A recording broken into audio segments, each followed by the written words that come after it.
আসসালামু আলাইকুম এভরিওয়ান। কেমন আছেন সবাই? আশা করি আল্লাহ তাআলার অশেষ রহমতে সবাই খুব ভালো আছেন। আলহামদুলিল্লাহ আমিও ভালো আছি। স্বর্ণাজ কিচেনে সবাইকে আরও একবার ওয়েলকাম করছি নতুন একটি রেসিপি দেখার জন্য। আজকে শেয়ার করব অর্ডারের চিকেন রোলগুলো আমি যেভাবে তৈরি করে ডেলিভারি করি, তো সেই রেসিপিটাই আপনাদের সাথে শেয়ার করব। প্রথমেই এখানে আমি একটা মিক্সিং বোল নিয়ে নিয়েছি, আর সেই সাথে মেজারমেন্ট কাপ মেপে এখানে আমি 3.5 কাপ মতন ময়দা নিয়ে নিচ্ছি। আমি যেহেতু অর্ডারের জন্য রোলগুলো তৈরি করব, তো সেজন্য কিন্তু এখানে আমি ময়দাটা ব্যবহার করেছি। আর আমি সব সময় তীর ময়দাটা ব্যবহার করি। তো 3.5 কাপ ময়দা নিয়েছি। আপনারা চাইলে এখানে আটা দিয়েও তৈরি করতে পারেন। তো সেই সাথে এখানে আমি 2 চা চামচ দিয়ে দিচ্ছি কর্নফ্লাওয়ার, মানে উঁচু উঁচু করে দিয়েছি।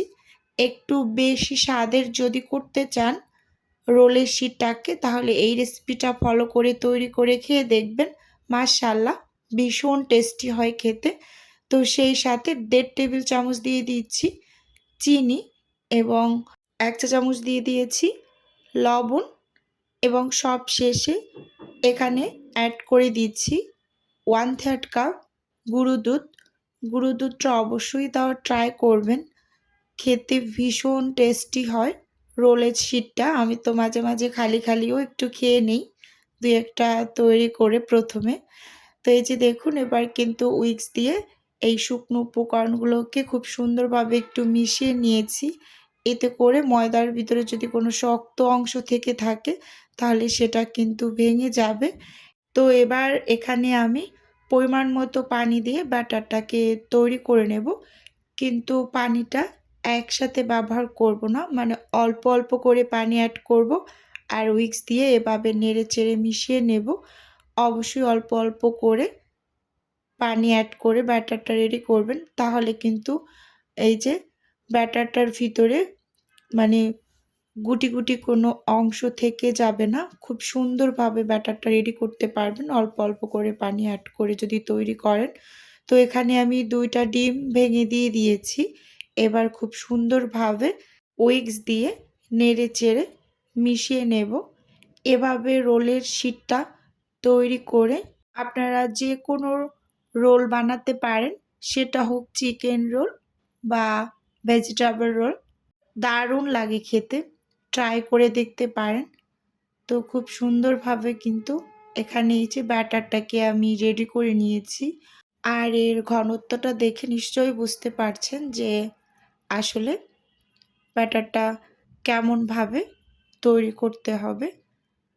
তো এখন এই যে 1/3 কাপের যে কাপটা আছে, এই কাপটা মেপে মেপে আমি কিন্তু ব্যাটারগুলো দিয়ে শিটগুলো বানিয়ে নেব। আর এপাশে হচ্ছে পুরটা রেডি করে নেব, সেজন্য মাংসগুলোকে একটু ম্যারিনেট করে নেব। তো এখানে কিন্তু আমি মুরগির যে বেস্ট পিস, তো সেটা কিন্তু এরকম ছোট ছোট করে কেটে পানি ঝরিয়ে নিয়েছি। এবার প্রথমে এখানে আমি রসুন বাটা দিয়েছি 1/2 চা চামচ, সেই সাথে আদা বাটা দিয়েছি 1/2 চা চামচ। এবার দিয়ে দিচ্ছি সামান্য একটু লবণ। যেহেতু এখানে সয়া সস ব্যবহার করব, সেক্ষেত্রে লবণটা একটু বুঝে শুনে অ্যাড করতে হবে। তো অল্প করেই দিয়েছি।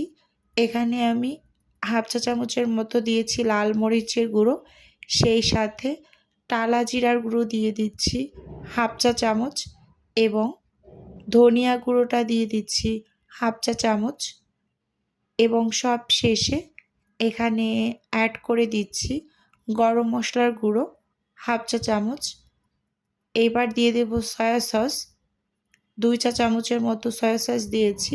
সব কিছু আমি খুব সুন্দরভাবে এই যে চামচ দিয়ে মিশিয়ে নিচ্ছি।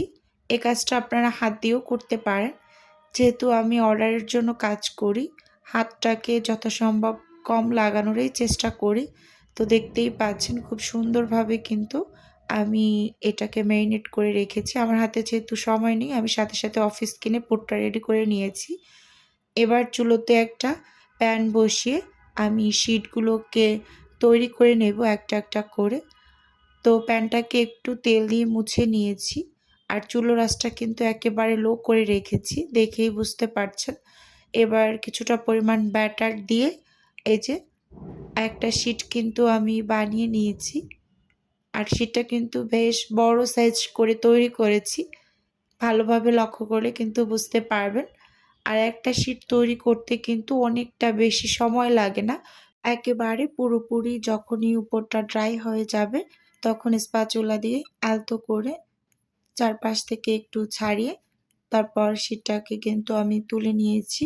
আর এভাবে করে আমি সব শিটগুলোকেই অফিস কিনে বানিয়ে নিয়েছি। এবার হচ্ছে এখানে রোলগুলোকে আমি বানিয়ে নেব। তো একটা শিট আমি নিয়ে নিয়েছি আর অফিস কিনে কিন্তু আমি পুরটাকেও রেডি করে নিয়েছি। যেহেতু আমার হাতে খুব কম সময় ছিল তো সেজন্য কিন্তু ক্যামেরাটা অন করতে পারিনি। আর শরীরটাও ভীষণ খারাপ। তো তার মাঝে কিন্তু আমার অর্ডারের কিছু কাজবাজ করে নিতে হচ্ছে। তো সেটাই একটু আপনাদের সাথে শেয়ার করছি। তো এখানে কিন্তু একটা শিটের মাঝে আমি কিছুটা পরিমাণ পুর দিয়ে এই যে একটা আঠা বানিয়ে নিয়েছিলাম আটা গুলে। তো সেটা চারপাশে লাগিয়ে এবার রোলের শেপটা দিয়ে খুব সুন্দরভাবে মুড়িয়ে আমি রোলটাকে বানিয়ে নেব। এভাবে করে সবগুলোকে আমি বানিয়ে তারপর কিন্তু ব্রেড গামে কোট করে নেব। তো ভিডিওর মাঝে প্রতিদিনের মতো আমার নিজের বিজনেসের একটু প্রচার করছি। আপনারা তো অনেকেই জানেন যে আমার ছোট্ট একটা ফ্রোজেন আইটেমের বিজনেস আছে। যদি কেউ কোনো টাইপের ফ্রোজেন খাবার অর্ডার করতে চান তাহলে স্ক্রিনে দেওয়া হোয়াটসঅ্যাপ নাম্বারে নক দিলেই কিন্তু আমি A to Z বলে দেব। আর যদি কেউ অর্ডারটি সরাসরি কনফার্ম করতে চান তাহলে হোয়াটসঅ্যাপ নাম্বারে কল করে অর্ডারটি কনফার্ম করতে পারেন।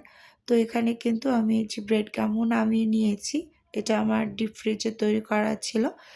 আর এখানে আমি কিছুটা পরিমাণ ব্যাটার অবশিষ্ট রেখে দিয়েছিলাম। তো এবার ব্যাটারের ভিতরে আমি রোলগুলোকে চুবিয়ে ব্রেড গামে কোট করে নেব।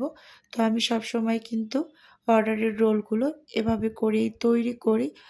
তো আসলে আমার শারীরিকটা অনেকটা খারাপ, আমার কণ্ঠটাও একটু বসে গিয়েছে। তো তাই আজকে আমার ভয়েসটা একটু অন্যরকম শোনা যায়। তো কষ্ট করে সবাই একটু ভিডিওটা দেখে নেবেন। এই যে এখানে আমি সবগুলোকে ব্রেড গামে কোট করে এবার হচ্ছে ডিপ ফ্রিজে ফ্রোজেন হতে দিয়ে দেব। তারপর ইনশাআল্লাহ ডেলিভারিটা করে দেব। তো এখন আমি এই যে ফ্রোজেন করে নিয়েছি। তো এখন ডেলিভারির জন্য রেডি করে নিচ্ছি। তো বন্ধুরা আজকের এই ভিডিওটি আপনাদের কাছে কেমন লেগেছে চাইলে অবশ্যই কমেন্ট করে জানাতে পারেন। আর আপনাদের যদি কোনো টাইপের কোশ্চেন থাকে তাহলে অবশ্যই কমেন্ট করবেন, আমি যথাসম্ভব রিপ্লাই করার চেষ্টা করব। আমি কিন্তু টুকিটাকি সবার মানে কমেন্টের রিপ্লাই করি যতটুকু পারি। তো ইদানিং আমি অনেকটা বেশি ব্যস্ত। তো ব্যস্ততার জন্য কিন্তু আসলে ঠিকঠাক মতো ইউটিউবে সময় দিতে পারছি না। তো সবার কাছে অনুরোধ রইল, কেউ মন খারাপ করবেন না। ইনশাআল্লাহ সময় করে সবার কমেন্টে রিপ্লাই করব। আর আমার জন্য সবাই একটু দোয়া করবেন। আল্লাহ যেন আমার শারীরিকটা খুব তাড়াতাড়ি একটু সুস্থ করে দেয়। তো আজকের ভিডিও এ পর্যন্তই রাখছি বন্ধুরা। আল্লাহ হাফেজ। আসসালামু